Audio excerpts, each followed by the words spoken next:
होगा इसकी आप कल्पना कर सकते हैं। मैं खेल के मैदान की आपको याद दिलाना चाहता हूँ। सचिन तेंदुलकर और वीरेंद्र सहवाग तो साथ खेलते थे। कभी आप ऐसे लोगों ने देखा है कि नहीं? कितने लोगों ने देखा है? बहुत लोगों ने देखा।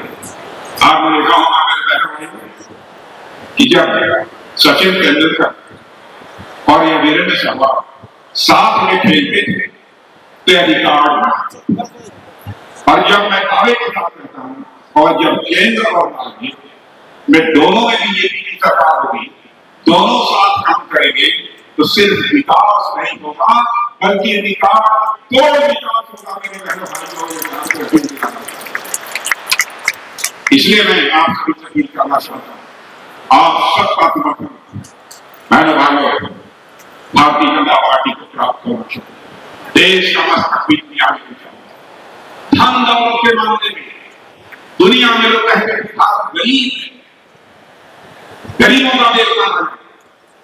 इस समय मोदी जी की सरकार 2014 में बनी अर्थव्यवस्था के आकार यानी धन दौलत के मामले में हमारा भारत दुनिया के देशों के 11वें स्थान पर था। 140 करोड़ की जनसंख्या का भारत 11वें स्थान पर था दुनिया में धन दौलत के मामले में। कमाल किया है हमारे प्रधानमंत्री मोदी जी ने। 8 वर्षों के अंदर ही जो भारत धन दौलत के मामले में दुनिया के देशों में 11वें स्थान पर था और जंप लेकर आज 5वें स्थान पर पहुंच गया है। 5वें स्थान पर पहुंच गया। दुनिया के सारे बड़े बड़े अर्थशास्त्री और सारी वित्तीय संस्थाएं अब इस बात का दावा कर रही है भारत कितनी तेजी के साथ आगे बढ़ रहा है। अब इस सच्चाई को नकारा नहीं जा सकता है। 4 वर्ष के बाद 2027 आते आते भारत अर्थव्यवस्था यानी धन दौलत के मामले में दुनिया के टॉप 3 कंट्रीज में आकर खड़ा हो जाएगा। यह है भारत की ताकत। इसलिए आप अरे बात और करके हम लोगों ने कहा है यह राजनीतिक पार्टियां किस तरीके से जनता का शोषण करती है केवल सत्ता हासिल करने। हम लोगों ने तय किया है बार-बार चुनाव नहीं होने चाहिए। लोकसभा विधानसभा चुनाव जीतने हैं तो एक साथ होने चाहिए। यह हम लोग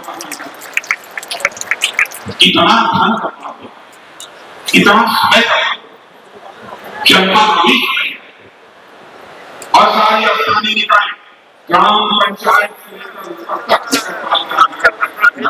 सारे विधानसभा लोकसभा का चुनाव एक बड़ा हो गया। उसके 100 दिन के अंदर ही इन स्थानीय निकायों के चुनाव भी हो गया। हम एक ऐसी व्यवस्था लागू करने के संबंध में हम लोग कल विचार ही कर रहे हैं बल्कि इस संबंध में हम लोगों ने प्रस्ताव भी किया। इसलिए बहनों भाइयों मैं आप सभी यही अपील करना चाहता हूँ, आप सबका भरपूर समर्थन भारतीय जनता पार्टी को प्राप्त हो, यही मैं आप सबसे अपील करना चाहता हूँ। और मानव लगता है यहाँ गिरा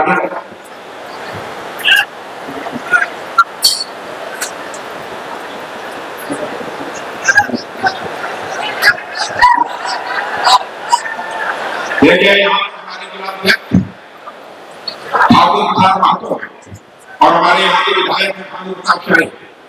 इन दोनों लोगों से मैं कहना चाहूंगा इस बार इस जिले में सारी की सारी सीटों पर यदि भारतीय जनता पार्टी का झंडा फहर जाता है एक बार मुझे फिर से बुला लेना, यह मैं लोगों से अपील करना चाहता हूँ। और चुनाव जीतने के बाद आना चाहूंगा तो अपना स्वागत कराने के लिए नहीं आना चाहूंगा बल्कि एक बार शीश झुकाकर आप सभी के प्रति आभार व्यक्त करने के लिए आना चाहूंगा। इन्हीं शब्दों के साथ बहुत शायद इस स्थान पर किसी सार्वजनिक सभा को संबोधित करने के लिए पहली बार आप लोगों के सामने पहली बार आया हूं, फिर भी आप लोगों ने बहुत ही गणगोशी के साथ किया।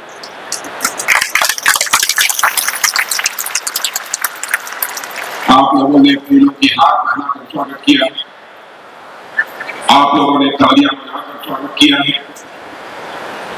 लेकिन आप जानते हैं भारत की परंपरा और शिष्टाचार का तकाजा स्वागत, अभिनंदन और सलाम दुआ कभी एक तरफा नहीं होना चाहिए। इसलिए मैं भी अपनी तरफ से शीश झुकाकर आप सभी बहनों भाइयों का हार्दिक अभिनंदन करता हूं। मैं भाइयों, जैसा भानु प्रताप शाही ने बताया कि आपके साथ हमारा अटूट रिश्ता है, मैं आपका हूं और मैं आपको विश्वास दिलाना चाहता हूं, आपका हूं, जहां भी रहेगा आपका ही रहेगा। मैं आपको यह परिवर्तन यात्रा प्रारंभ होने जा रही है। मैंने पिछली साल सभा में भी कहा था कि यह परिवर्तन यात्रा कोई साधारण यात्रा नहीं है। यह झारखंड में एक नए इतिहास को परिवर्तन यात्रा लिखने जा रही है और आप सब इस मामले में सौभाग्यशाली कि आपके 24 वर्ष पहले नए राज्य के रूप में झारखंड का जन्म हुआ। बिहार का यह हिस्सा और यह झारखंड राज्य जो आज के 24 वर्ष पहले बना था, वह 15 नवंबर के बाद अपने रजत जयंती वर्ष में यह प्रवेश करने जा रहा है। मैं मानता हूं कि यह एक बहुत ही सुनहरा अवसर है। राज्य की जनता अब विकास, सुशासन और राजनीति के स्थिरता का एक नया अध्याय लिखने के लिए आगे आए। इसलिए मैं झारखंड की जनता का आह्वान करता हूं। मित्रों, मैं जानता हूं झारखंड में विकास की अपार संभावना है। यहाँ के लोग बहुत परिश्रमी, यहाँ की जमीन उपजाऊ, वनोपज झारखंड में बढ़िया, किसी चीज की कमी नहीं। कमी यही है कि एक ऐसी सरकार होनी चाहिए जो जनता के प्रति पूरी तरह से समर्पित हो और जनता के दुख दर्द में वो भागीदार रहे। मैं मानता हूं कि आप लोगों ने झारखंड राज्य बनने के बाद भारतीय जनता पार्टी के 3 मुख्यमंत्री बने। बाबूलाल जी मरांडी, ये पहले झारखंड की सरकार थी। उसके बाद आप लोगों ने अर्जुन मुंडा को मुख्यमंत्री बनाया, रघुवर दास जी मुख्यमंत्री। लेकिन बहनों, तीनों मुख्यमंत्रियों ने काम किया, लेकिन बहुत ही कम समय में काम करने का मिला। लेकिन भले ही कम समय में काम किया, लेकिन इतनी बात मैं दावे के साथ कह सकता हूं, झारखंड में भारत का कोई व्यक्ति उंगली उठाकर नहीं कह सकता कि हमारे भारतीय जनता पार्टी के इन तीनों पूर्व मुख्यमंत्रियों के दामन के ऊपर कोई भ्रष्टाचार की दाग लगी हुई हो, यह कोई नहीं कर सकता। और मैं दावे के साथ कहना चाहता हूं, पहले की हमारी भाजपा की सरकारों ने बहुत सारे अच्छे काम किए, लेकिन और अधिक काम करने के लिए जितना समय मिलना चाहिए उतना समय नहीं मिला। इसीलिए इस बार हम लोगों ने फैसला किया, सारे झारखंड राज्य में हम परिवर्तन यात्रा प्रारंभ करेंगे ताकि झारखंड का एक नया अध्याय लिखा जाए। भाइयों, इसीलिए आज से परिवर्तन यात्रा यहाँ पर प्रारंभ हो रही है। आपको देखना है कि इसी झारखंड के साथ छत्तीसगढ़ राज्य भी बना था। छत्तीसगढ़ की जनता ने 3 बार भारतीय जनता पार्टी की सरकार बनाई। पहले का छत्तीसगढ़, आज के छत्तीसगढ़ को जाकर कोई देख सकता कि छत्तीसगढ़ में कितना बड़ा परिवर्तन आया है। आज हमारा छत्तीसगढ़ जो हिंदुस्तान का सबसे पिछड़ा हुआ राज्य माना जाता था, आज हिंदुस्तान के विकासशील राज्यों की कतार में आज छत्तीसगढ़ खड़ा हो गया है। 3 बार सरकार रहने के बाद 5 साल के लिए भारतीय जनता ने कांग्रेस को ऑफर दिया, लेकिन 5 वर्ष में ही कांग्रेस के करिश्मे को, काले करिश्मे को देखने के बाद वहां की जनता ने पूरा भारतीय जनता पार्टी को छत्तीसगढ़ में लाया है और वहां पर हमारी सरकार बनाई है। और एक हमारा आदिवासी भाई वहां के मुख्यमंत्री के रूप में अपनी भूमिका निभा रहा है। भारतीय जनता पार्टी एक बहुत ही जांची परखी हर प्रकार की कटौती पर जो खड़ी हुई, एक प्रकार की हिंदुस्तान की राजनीति कर दिया। अडवाणी जी ने कहा, मैं संसद की समस्या से त्याग पत्र देता हूं और तब तक मैं भारत की संसद में कदम नहीं रखूंगा जब तक मैं आरोप मुक्त नहीं होगा। इसीलिए मैं कहता हूं, राजनीति लोक राज और मर्यादाओं पे चलती है। राजनीति 2 शब्दों को मिलाकर बना हुआ राजनीति। जहां नीति शब्द हो वहां नीति क्यों होनी चाहिए। और नीति यह संस्कृत के नए भाव से बना जिसका अर्थ होता है निगम। ऐसा राज, ऐसी राजनीतिक व्यवस्था जो समाज को सम्मान की ओर ले जाने का काम करे उसे ही हम राजनीति कहते हैं। मेरे बहनों भाइयों, विडंबना है कि यह राजनीति शब्द आज अपना अर्थ भी खो चुका है, अपना भाव भी खो चुका है। मैं झारखंड के बहनों भाइयों का आह्वान करने आया हूं, आइए हम यह संकल्प लें, भारत की राजनीति में इस राजनीति शब्द के अर्थ भाव खो चुके हैं, हमने पुनः भारत की राजनीति स्थापित करेंगे। यह संकल्प लेकर हम सबको आगे बढ़ने की आवश्यकता है। हम लोगों की पिछले 10 वर्षों की आप यहां पर कहा दी। इसके पहले केंद्र आदरणीय अटल बिहारी वाजपेयी के नेतृत्व में भी काम करते हुए देखा है परमाणु संपन्न देश बन गए। दुनिया की बड़ी बड़ी जो परमाणु ताकतें जिन देशों के पास थी, भारत में नहीं खड़ा था। मैं इसको बनाने का काम यदि किसी ने किया आदरणीय अटल बिहारी वाजपेयी। आज के 10 वर्ष पहले आपने मोदी जी के नेतृत्व में 2014 में केंद्र में सरकार में 10 वर्षों तक लगातार अपने काम दे रही है हमारी सरकार की। भाइयों, भले ही कुछ लोगों की समझ में ना आता, दुनिया में दूसरे देशों में चले जाइए, भारत के बारे में लोगों की क्या धारणा बनी। पहले भारत दुनिया के मंचों पर यदि कुछ बोलता था तो भारत की बातों को गंभीरतापूर्वक नहीं लिया जाता था, लेकिन आज यदि अंतरराष्ट्रीय मंचों पर भारत कुछ बोलता है तो दुनिया कान खोलकर सुनती है कि भारत बोल क्या रहा है। यह भारत की हैसियत सारी दुनिया में। एक अमेरिका को राजदूत जो भारत में है मिस्टर गार्सेटी, अंग्रेजी में कहा था, लेकिन अंग्रेजी में नहीं कहना चाहता, हिंदी में ही कहूंगा कि यदि यदि तुम भविष्य देखना चाहते हो तो भारत आओ। दूसरा वाक्य उन्होंने कहा था, ऐ दुनिया वालों, भविष्य किसे कहते हैं, उज्जवल भविष्य किसे कहते हैं। यदि देखना है तो भारत आओ, यदि उज्जवल भविष्य महसूस करना है तो भारत आओ, यदि भविष्य के लिए काम करना है तो दुनिया में कहीं मत जाओ, केवल भारत आओ। यह मैं नहीं कहता भाई, बल्कि दुनिया का सबसे ताकतवर देश अमेरिका है। अमेरिका के राजदूत ने यह बात आज के 4-5 महीने पहले के कार्यक्रम में उन्होंने कही। कई हमारी सरकार ने पिछले 10 वर्षों में काम किए। क्या कोई यह कभी कल्पना कर सकता है कि यह बात की भी चिंता है गरीब परिवारों की माताएं बहनें भी हरी मांग को करेंगे, उनको भी नित्य क्रिया के लिए बाहर में जाना, हर घर में शौचालय, किस प्रधानमंत्री की यह संवेदनशीलता है। एक भी परिवार हिंदुस्तान में शेष नहीं बचना चाहिए जिस परिवार को अपना सिर ढकने के लिए छत मुहैया हो जाए। और आज मैं यकीन दिला कर जाना चाहता हूँ, और यह बात मैं दावे के साथ कर सकता हूँ, यहाँ पर भी जो लोग बैठे हैं इनमें से बहुत सारे लोगों को पक्का मकान मिला है, और जिनको नहीं मिला है भाइयों, आगामी 5 वर्ष में पक्की छत में मुहैया होकर रहेगी। मैं आपको यदि हमारी पिछले 5 वर्षों में झारखंड में हमारी सरकार नहीं थी, हम लोगों ने इस काम को भी पूरा कर दिया। इतना ही हमारे प्रधानमंत्री की संवेदनशीलता, पहले उन्होंने आयुष्मान भारत कार्यक्रम दिया, 5 लाख रुपए तक का मुफ्त इलाज। इस बार उन्होंने कहा कि चाहे किसी की कोई आमदनी, चाहे किसी जात, किसी पंथ, किसी मजहब का, यदि उसकी उम्र 70 वर्ष की हो गई है तो उसका मुफ्त इलाज किया जाएगा। 5 लाख रुपए तक का मुफ्त इलाज किया जाएगा।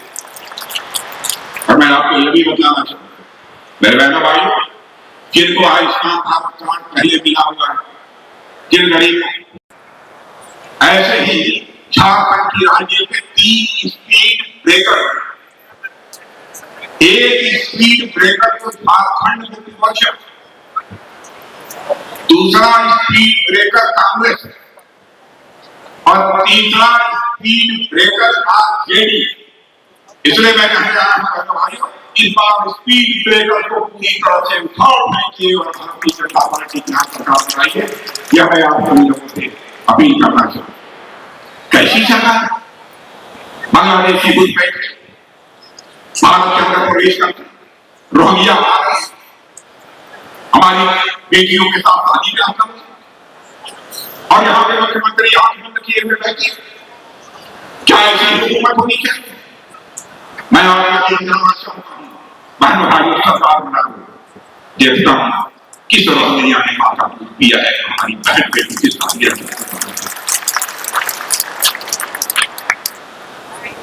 भारतीय जनता पार्टी झारखंड मुक्ति मोर्चा आरजेडी और कांग्रेस की तरह एक परिवार की पार्टी नहीं है। आप ये नहीं कह सकते भारतीय जनता पार्टी भारतीय जनता पार्टी मोदी जी के परिवार की पार्टी, राजनाथ सिंह के परिवार की पार्टी, राजनाथ सिंह के परिवार की पार्टी। हमारे कर दिया बिहारी वाजपेयी मोदी की और मोदी की बहुत सारे नेताओं की लगी है, लेकिन यहाँ झारखंड मुक्ति मोर्चा आरजेडी कांग्रेस बस यह पार्टी चलेगी क्या चाहते हैं हिंदुस्तान में ऐसी राजनीतिक पार्टी को चलने देना चाहिए? मैं आपसे पूछता हूँ, क्या ऐसी राजनीतिक पार्टी को देश में चलने देना चाहिए? केवल अपने परिवार का बात करते हैं। मैं झारखंड मुक्ति मोर्चा के बारे में कहता हूँ, इसको अंग्रेजी में लोग कहते हैं जे यंग, मैं कहता हूं जे से जंग, यंग से भलाई, दूसरे यंग से भाव। ये यंग झारखंड मुक्ति मोर्चा नहीं है, बल्कि जमकर भलाई मारो पार्टी है। कहां की भ्रष्टाचार, किस विभाग में भ्रष्टाचार और इनको सहयोग कर रहे हमारे कांग्रेस के नेता राहुल आपने कभी सुना दुनिया के देशों में जाकर अपने देश की कोई छवि था, अपने देश की जाकर वहां पर बदनामी की, अपने देश की हम लोगों ने भी देश में लगा 15 वर्षों तक सरकार 16 वर्षों तक चलाई है। अटल बिहारी वाजपेयी और मोदी लंबे समय तक 1952 से लगातार कार्य करते चले आ रहे। पहले भले ही लंबे समय तक 4 वर्षों से अधिक पार्टी यहाँ कांग्रेस की सरकार थी, लेकिन दुनिया में दूसरे देशों में जाकर हम लोगों ने अपने प्रधानमंत्री की, भले ही प्रधानमंत्री कांग्रेस का था, कभी हम लोगों ने आलोचना नहीं की। भारत में छवि किसी भी कीमत में नहीं गिरानी चाहिए। विदेशों की खातिर पर कभी अंतर्राष्ट्रीय मंचों पर बोलते हैं, बराबर हम लोगों ने चिंता की है। क्या कर रहे हैं? झारखंड को बर्बाद कर रहे हैं। ऐसी ही पार्टियां मेरे रहने वालों किसी भी समाज को भी बर्बाद करती है, देश को भी बर्बाद करती है। करिश्माई काम की हमारी भाजपा का। अब आपको घटना बताना चाहूंगा, आप सबको जानकारी होगी, रूस और यूक्रेन दोनों के बीच 2 वर्षों से अधिक हो गया, लड़ाई चल रही। रूस से भी बम, 2 गोले, मिसाइल चल रही, यूक्रेन से बम, 2 गोले चल रही। जब यह लड़ाई पहले प्रारंभ हुई थी, हमारे लगभग 25 से लेकर 30,000 भारत के रहने वाले बच्चे वहां पर मेडिकल की पढ़ाई करते, इंजीनियरिंग की पढ़ाई करते, मैनेजमेंट की पढ़ाई करते। उनके माता पिता जो भारत के रहे, उन्होंने कहा मोदी जी चाहे जो भी हो जाए, हमारे बच्चों को उस युद्ध के मैदान से निकालिए, यूक्रेन से निकालकर भारत में। आप समझिए कितना कठिन था, लेकिन क्षण की हमारे प्रधानमंत्री ने देर नहीं लगाई, उन्होंने टेलीफोन उठाया और रूस के राष्ट्रपति